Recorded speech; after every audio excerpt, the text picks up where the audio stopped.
In the beginning, God creates the heavens and the earth in 6 days. He makes Adam and Eve, who spend their days with God until they give in to temptation by eating from a forbidden tree. Sin enters the world, and things get so bad that God floods the earth and starts over with Noah and his family. Years later, God calls Abraham to follow him with the promise to make Abraham the father of a great nation. Abraham obeys, and God gives him a son, Isaac. Isaac's son Jacob has 12 sons. Joseph, Jacob's favorite, becomes second in command of Egypt. God uses him to save his entire family in Egypt from starvation. Hundreds of years later, the Israelites are slaves in Egypt. Moses is called to lead the Israelites out of slavery. Joshua takes over after Moses and leads the people into the promised land. After Joshua, God raises up judges, temporary military leaders like Deborah, Gideon, and Samson, who protect and fight for God's people. The people tire of this leadership, and they call for a king. God gives Israel King Saul, King David, and then King Solomon. But it's all downhill from here. The people rebel.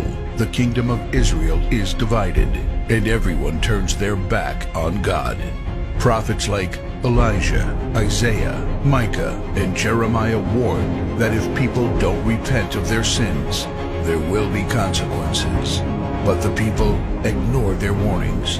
The divided kingdoms are conquered, and God's people face captivity in foreign lands.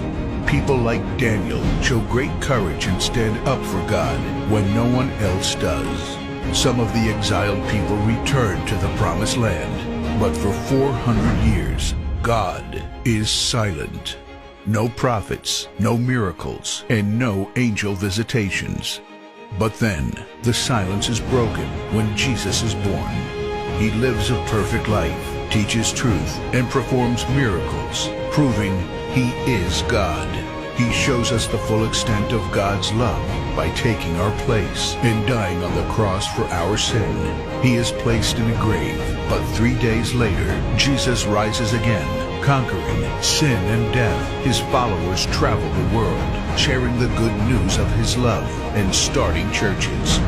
We now are part of this story, and we have the chance to change the world and share His love, because one day He will crack open the sky and He will return. It's the greatest story ever told.